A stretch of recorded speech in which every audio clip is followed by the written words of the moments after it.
Welcome, everyone, to another episode of the Cultured Pull List. This week, the first episode of the new season, we'll be talking about the somewhat controversial and just really interesting Batman graphic novel, Batman Damned. So, without further ado, let's get into it.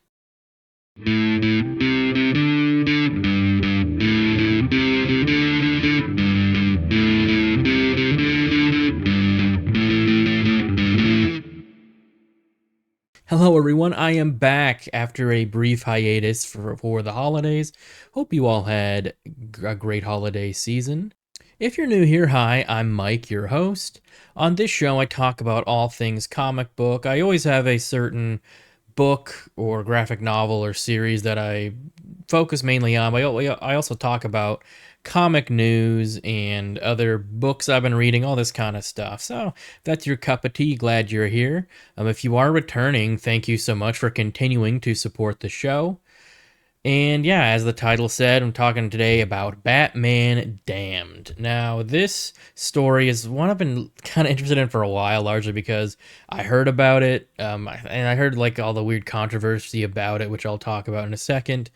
But yeah, I covered Batman Noel last year with my old co-host Luke, and we thought it was pretty cool. We enjoyed it, and I wanted to, even though this isn't really a sequel, it still has art by Lee Bermejo, so I really, wanted to read that as well. Now, according to the author Brian Azzarello, this is in some ways a sequel to the graphic novel Joker that he wrote and was also uh, featured art by Lee Bermejo, but so it's kind of in the same universe technically. So because also this book is part of DC Black Label. In fact, it is the first comic series or book or anything really to come out with the DC Black label.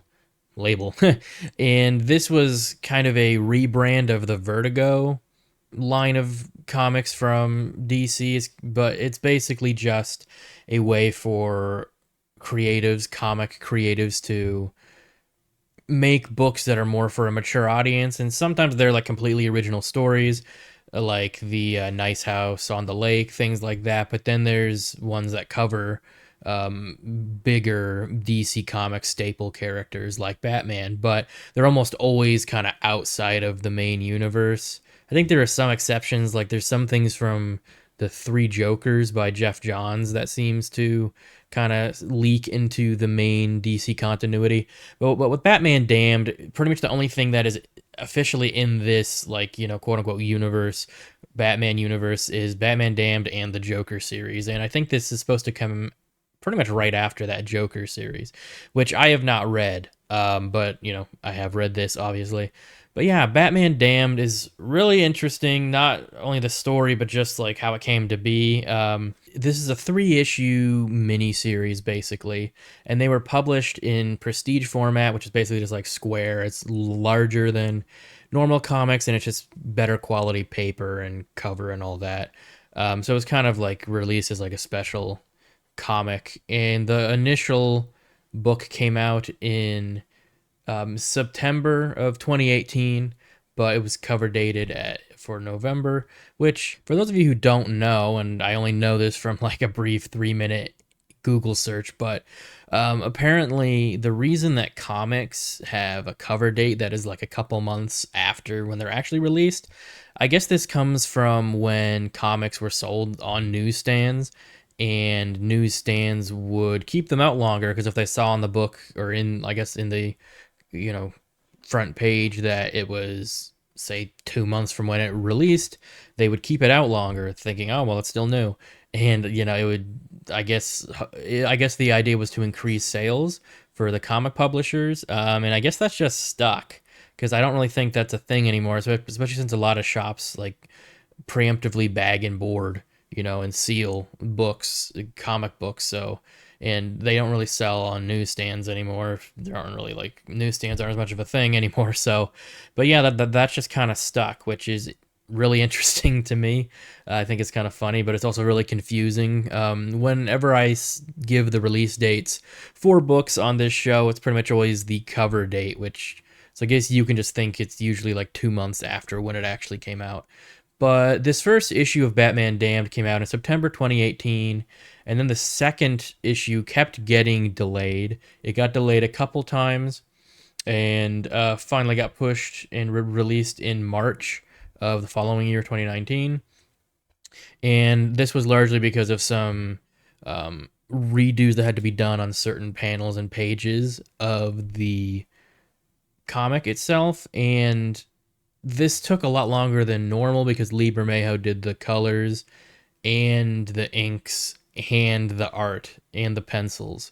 So it took him like 4 days to do just one page. So it took a lot longer than normal. So they kind of had to keep delaying because I think that was, I think, the main reason why. Because Lee Bermejo was doing everything, and he couldn't just like pump it out as fast as DC wanted. Oh, I'm sorry. The second issue was actually released in November of 2018, but then the third issue kept getting pushed back until it was finally released on June of 2019, which I'm not sure what the reason was for that. The reason for the second issue is what I said. Lee Bermejo had to redraw 4 pages, but I'm not really sure exactly why. But it could have been related to all the weird controversy around like the first issue of this book, and that was really because in one of the panels you kind of see Batman's penis. It's really interesting. That really freaked a lot of people out. A lot of people were outraged over this, and DC kind of had to do a lot of internal cleaning things up. They had just merged, or Time Warner, DC's parent company, had just merged with AT&T, and they were trying to pursue like a more family-friendly outward appearance, but this obviously did not help. But it's a little weird to me, like, if you're trying to do a family-friendly appearance, why do this black label, more mature for adults, book, and then freak out when there's nudity? I guess it's not normally. I guess it's not normal in general to see, male genitalia in comics, but it's happened before, especially in more mature books, and I feel like that's kind of the whole point of, the DC Black Label is kind of no holds barred. The artist and the writer can kind of do whatever they want and make it for a more mature audience. So I don't get the whole like outrage over this. Obviously, this would be super weird if this happened in like a main run Batman book, but it's not. So I don't get why people were so outraged. I did find a little interesting that Lee Bermejo was like, yeah, I'm gonna draw Batman's penis. But at the same time, his art is very anatomically correct. For the most part, like hyper realistic. So I'm guessing that's why he did it.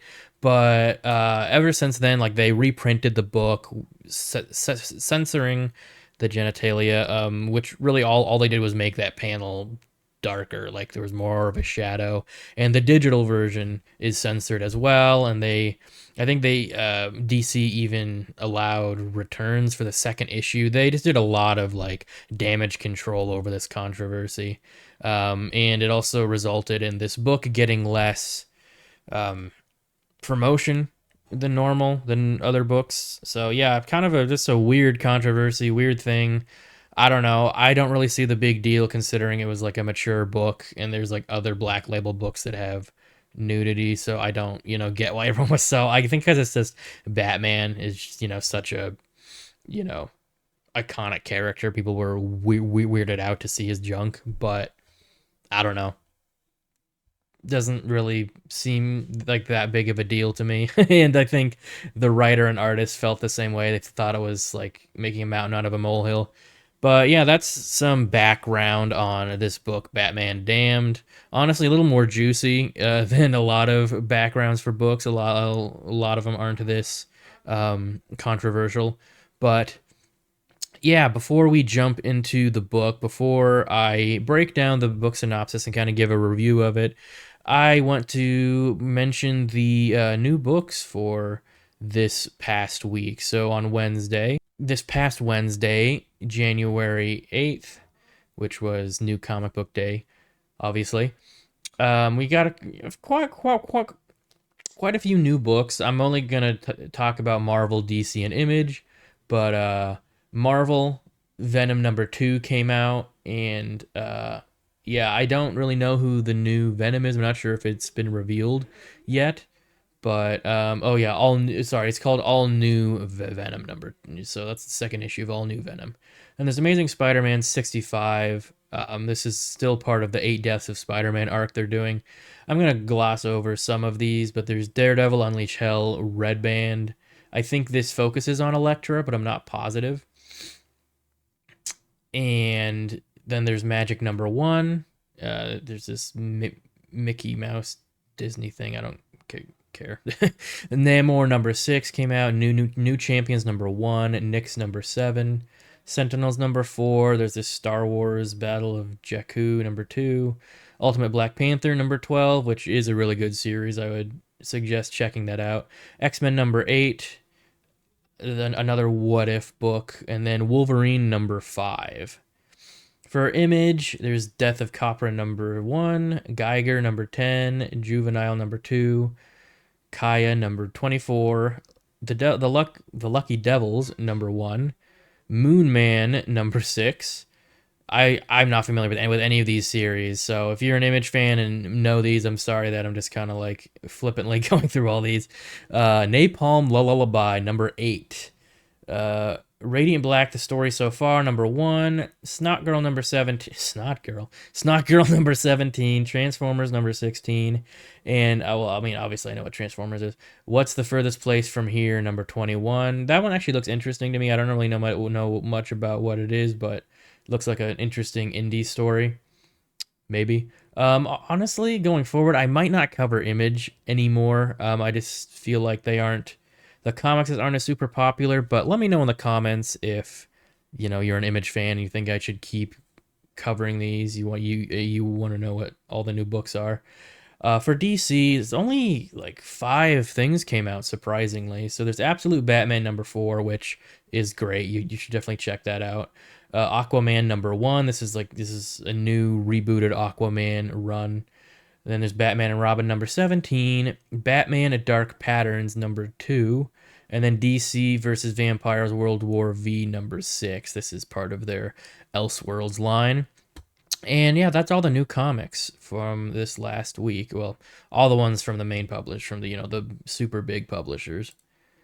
Obviously, there's like a ton of different publishers out there, but it would take like a whole episode just to talk about all the new comics from all of them. But yeah, if any of those are interesting to you, definitely run out to your nearest comic shop and pick them up or buy them digitally, or don't. And I'm not trying to tell you what to do. Batman Damned. Let's get into it. So first off, let's talk about the book info. So we got Batman Damned was written by Brian Azzarello with art by Lee Bermejo. Inks and colors were also by Lee Bermejo, and the letterer was Jared K. Fletcher.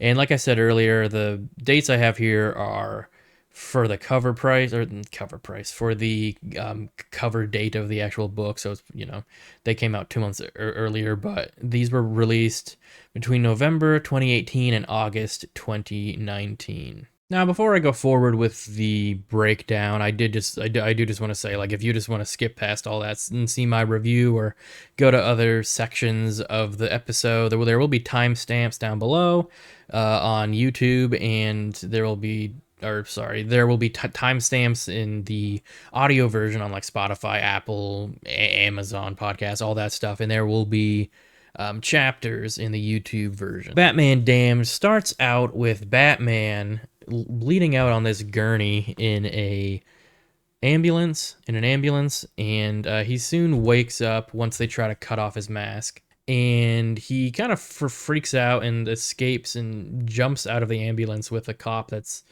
on board as well. He stumbles out onto the street, and then he runs into a nearby alley. And he has this flashback, this memory of falling off of a bridge into Gotham Harbor, seemingly about to drown, but then he swims out into the light, And then he gets rocked back to reality, and he starts to succumb to his wounds in the alley, but he's saved by none other than John Constantine. And Bruce passes out, Batman passes out, and he has this memory of childhood. And um, from the panels, we see that it seems like Thomas Wayne is like flirting with other women and makes Martha uncomfortable. And then, though, we see that his memories are kind of being haunted by Enchantress. She like shows up and talks to Bruce, and it's not really clear if this actually happened or his memories are like being messed with by Enchantress. But then Batman wakes up in John Constantine's hotel room, and he sees on the TV that Joker has been found dead in Gotham River. But Batman can't remember like what happened. Like he doesn't know what happened. He feels like he may have been responsible, but he can't remember what happened on that bridge that he fell from. So so he decides to go off and investigate it. Again, we see more of Bruce's memories. We see Thomas. Kind of, it seems pretty obvious that he is having an affair with some other woman and brought Bruce along with him, and it's kind of messed up. Um, then we cut back to the present. Batman goes to the bridge and tries to investigate it, but the police are already there, and this old homeless man is like talking to the police, saying that he saw the Joker killed by the devil, and he ends up getting in Commissioner Gordon's face and kind of freaking out. But then Batman shows up and chases the homeless guy. But the homeless guy loses him in the sewer tunnels, but he says to Batman, I know what you did. And then we see Batman go back to his Bat Cave, and this is actually the infamous panel that I talked about earlier. And, you know, you can see it's kind of darkened in this general area, the censorship there. But yeah, so there's Bruce. He strips off his bat suit, and um, he walks past his bat suit collection, but he imagines one of the bat suits like attacking him, and he kind of curls up in a fetal position, and it's kind of clear his mental state isn't really in a great place. What's interesting is I don't know if they show it, but it doesn't seem like he's really injured anymore, even though he was bleeding out in the ambulance. So that's interesting.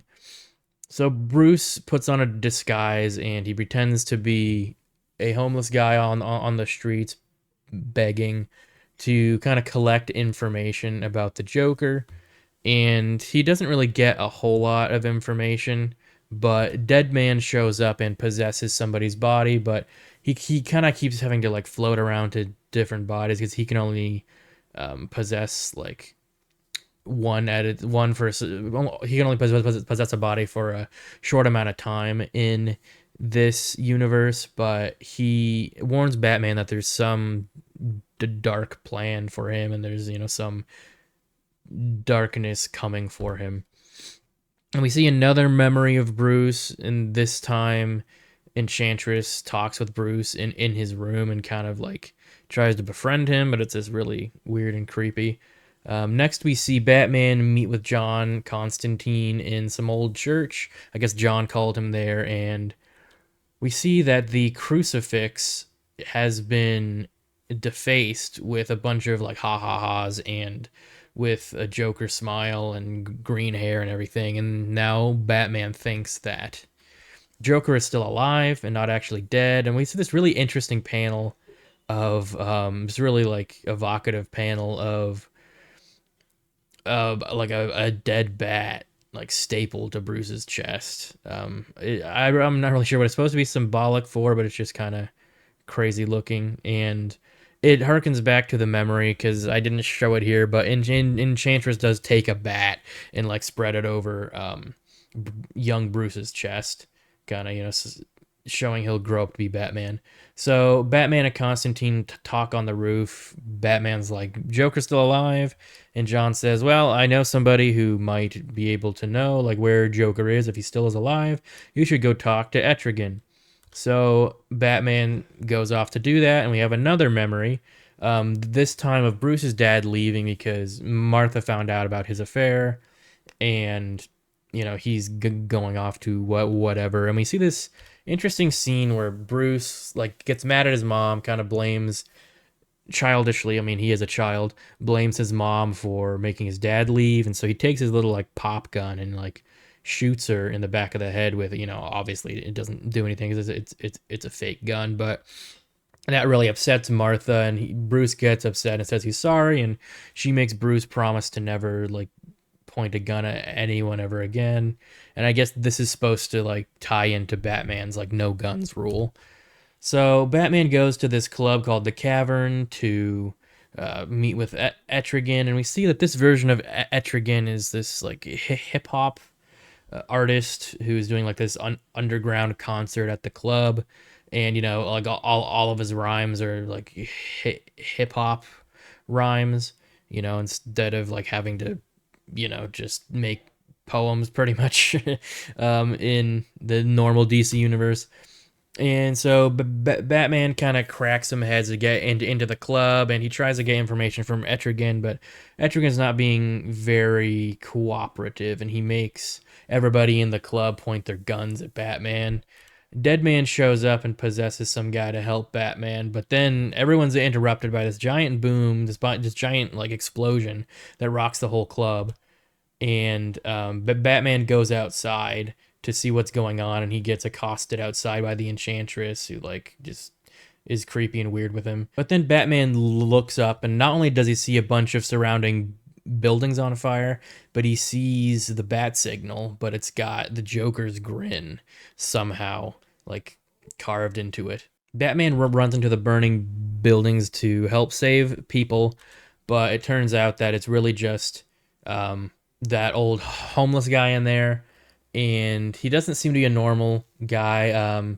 He's like saying all this really weird stuff and saying like he knows Batman's dirty secret or whatever, and yeah, but then he ends up disappearing unharmed, and we see another flashback to Bruce being with his mom while she's meeting with a divorce lawyer, and Batman almost doesn't make it out of the building while having this flashback, but Etrigan goes in and saves him, but just so that Batman can continue to suffer, basically.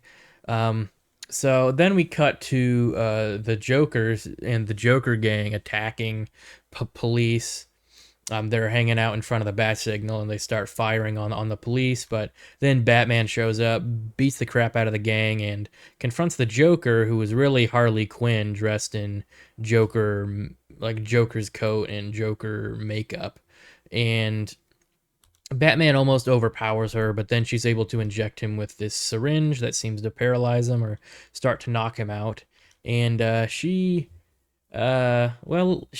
tries to forcibly copulate with Batman, but Batman gets a second wind. It's kind of suggested that he's possessed by Enchantress and begins to choke Harley, and it's not really clear if he kills her or not, because the next thing we see is Batman buried alive in a wooden casket. And luckily he's saved by Swamp Thing, who's freaking huge. And John's also there, and they're in this graveyard, but then they get attacked by Enchantress, who animates these stone gargoyles. But Swamp Thing is able to destroy the gargoyles while Batman goes after Enchantress. He chases her into the woods, but she's able to use her powers to like incapacitate Batman and escape.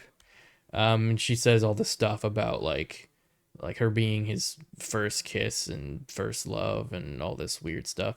But Batman, after regaining his senses, goes back to John and Swamp Thing and just kind of like, what the heck is going on? I need answers.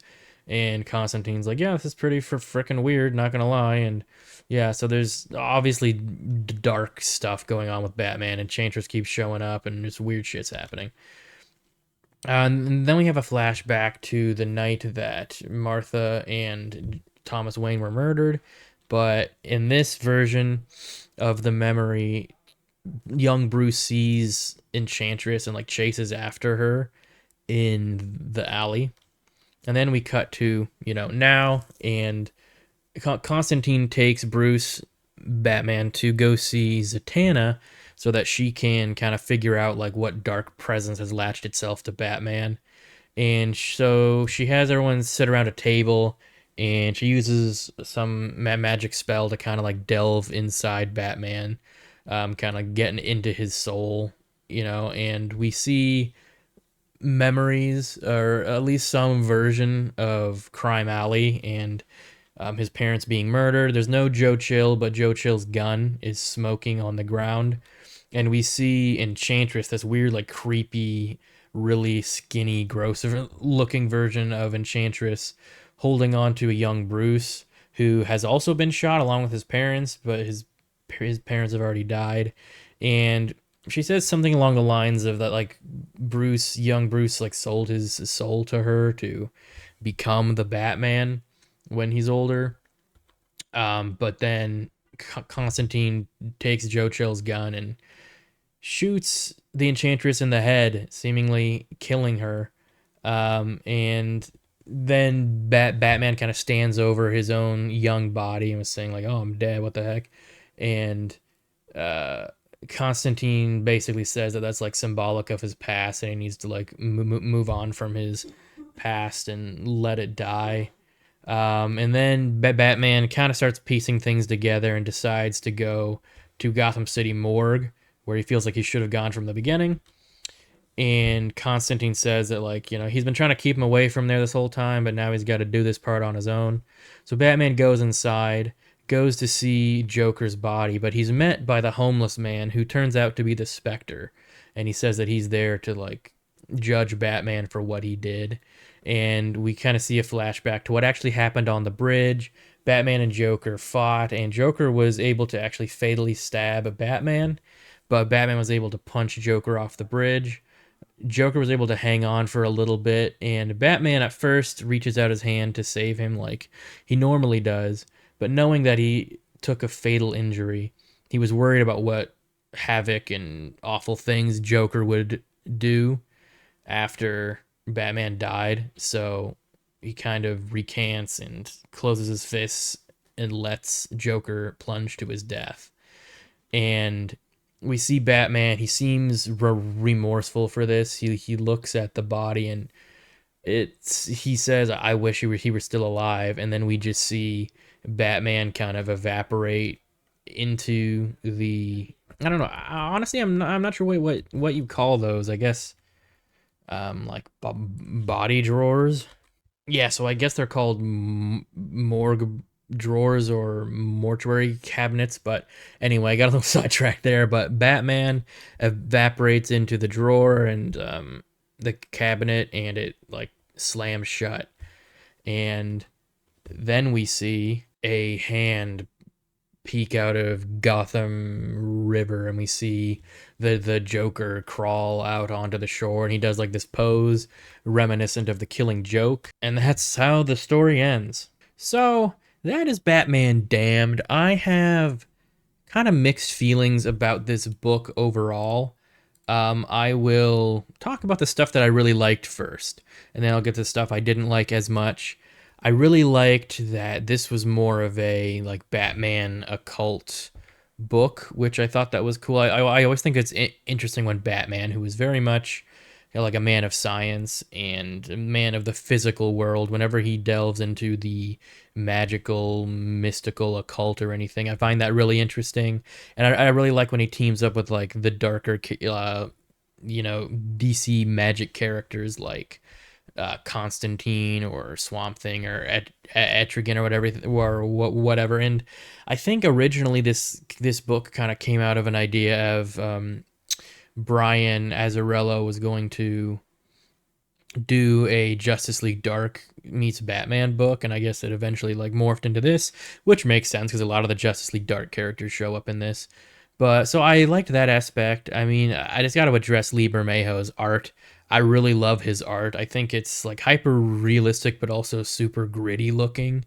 And I think it's really cool. I think a lot of his drawing reminds me, I think of the Joker. I see influences of like Arkham Joker and Heath Ledger's Joker. I'm not sure if that was his idea, but I kind of see those. And for Batman, I think honestly the live action, I think the closest I can, I definitely see, at least looks wise, kind of shades of Ben Affleck's Batman. Yeah, I just really like his art. I think his character designs are really interesting. I really love like the way his Batman suit looks. It looks like hyper realistic, but also just really cool. It looks like it could be real, which I think is awesome. And I thought his design of Deadman was super interesting because most versions, like in the comics, show him, as like this pale white looking guy, but then he's also got his old circus outfit on. And that's, where the red suit comes from. But in this, he kind of made the red suit look like part of Deadman's body, like it was muscles. He kind of looked like a skinless specter floating around, and you could even see like his spine behind him. It was really creepy looking. But honestly, I think that would look really cool in like a live action version of Deadman. Though, I mean, it makes, the more mainstream version of Deadman just has, him in a circus suit, but I thought that was really cool, and just a lot of visceral imagery in this book, which I thought was really cool, and a lot of that came from the character designs. Honestly, Enchantress in this reminded me a lot of Enchantress from the 2016 Suicide Squad. um I know like the comics have had a lot of different looks for her, so I think that using that version was interesting. I think the story, I liked some elements of it. I liked that we got to like Batman was a little more humanized in this. Like he didn't necessarily know what was going on. He was dealing with a lot of issues, and they specifically wrote this book, or made this book. Lee and Brian specifically made this book to kind of show a more humanized Batman who isn't, perfect all the time. Because I guess they felt that the comics at the time were just showing Batman, never really, just always knowing what to do. He gets hurt, but not that much. He never struggles with anything. So they wanted to go counter to that, which I think is cool. I really like that aspect to it. And I do like the whole idea of, Joker dying and Batman trying to figure out, you know, who did it, if it was him, for kind of being worried about that he killed the Joker and didn't remember, which kind of happened, but we see that Joker's still alive in the end. I think a lot of the book, I think, well, I'll wait till like I get to the, stuff I didn't love so much. But I think that overall, I think the story was interesting. I really was into it at first, but I think as it went on, I didn't really vibe with it as much. And towards the end, I don't know how I feel about that ending. That like, I kind of like it because it's like a standalone Batman story. But I kind of don't love it at the same time. But I think it is a really interesting concept to have Batman, in their final encounter, of Batman die, but Joker lives and keeps on, doing his thing.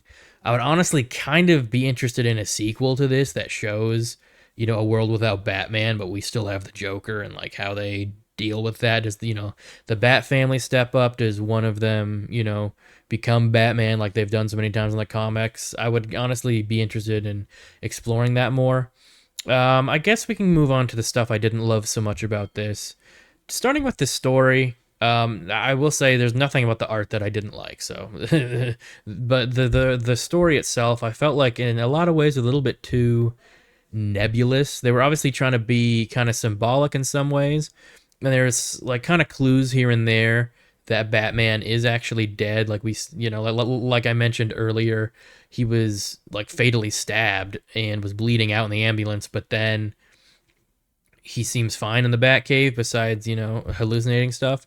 So I found that I just found overall the general story was um, kind of too like all over the place for me. I kind of wish there was less symbolic stuff and less, like, a lot of things that seem to happen at random, like the thing where Harley Quinn was going to, do something to Batman, and then he maybe strangles her, maybe doesn't.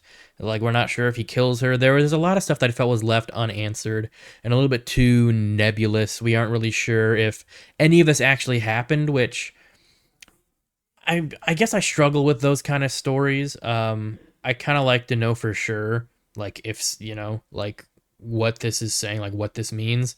Though it seems to me that a lot of this book, most of what happened was just Bruce kind of, his spirit kind of hanging on and figuring all this out before, going wherever to be judged by the Spectre or something. But I think there's a lot of, different interpretations of this book. And let me know in the comments what you think, the overarching like story meant, and if things were actually as they seemed or not, like whether like I'm still kind of confused over whether Enchantress really did know Bruce as a boy, or if that was just part of his memories. I'm guessing it was just like her weaving into his memories, but it's not even clear if Enchantress was even a part of this or if she was just like symbolic, which I didn't really like her involvement. Her scenes seemed really like random. I felt like a lot of her dialogue was too cryptic, and I just couldn't really get a feel of what her role in the story was.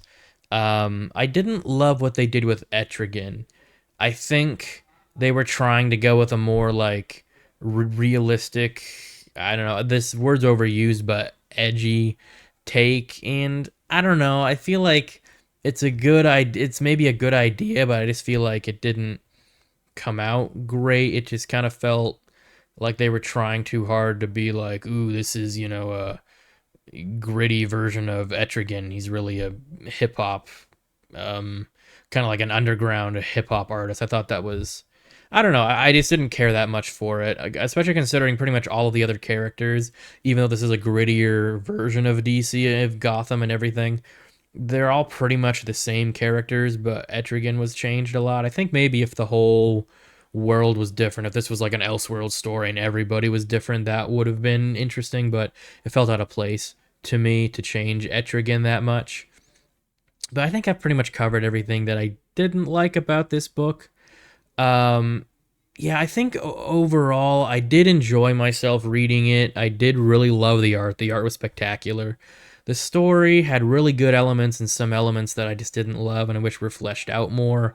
I wish it was just a less like mindfuck of a story, I guess, but not like in a good way, in my opinion. Yeah, I mean, I think if I were gonna rate this book, I'd probably give it a, I don't know, probably a 6.5 out of 10, maybe a 6.8. I didn't love the narrative. I've seen some people online like that hate this book. I didn't hate it, like I said, obviously, but I didn't, love it either. So yeah, I think in some respects I was a little disappointed.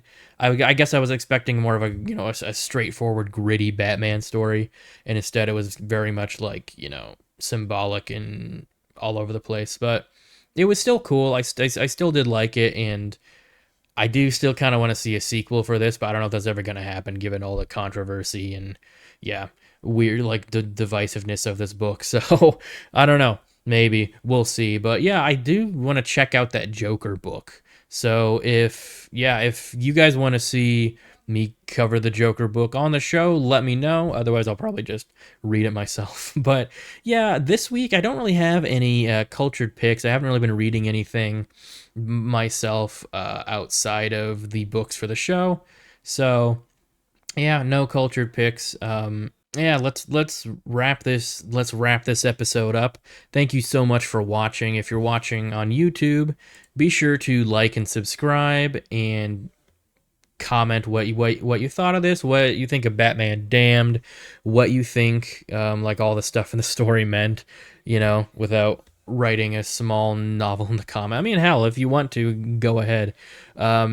And if you're listening to this on Spotify or wherever, oh yeah, if you're watching this on YouTube, this also goes up on all your podcast platforms. So if you prefer an audio format for this, it's out there on Spotify, Apple Podcasts, all the major podcast platforms. And if you would like to help support us, we can keep bringing you more great content. Check out the Patreon, patreon.com/theculturednerd. Look for our show specific tier, the Cultured Pull List, if you'd like to help the Cultured Pull List specifically. And if you'd like to check out the Cultured Nerd on social media, you can scan the QR code on the bottom left. If you'd like to check out the Cultured Pull List on Instagram, you can also scan the QR code on the bottom left. And if you want to check out Casual Experts, which is my other brand, talk a lot about movies, comics, pop culture, horror, all that fun stuff. Got Casual Experts Only, my podcast, and Casual Experts on Instagram and pretty much every other social media platform. If you want to check out Casual Experts, you can scan the QR code on the bottom right. Once again, thank you for joining us. Once again, thank you so much for joining me this week. Got a lot of great stuff planned for the rest of this season. A lot of fun books coming up, and probably some changes to the format of the show are in the works. So, yeah, but until next time, be good to yourselves, be good to other people, and read some comics.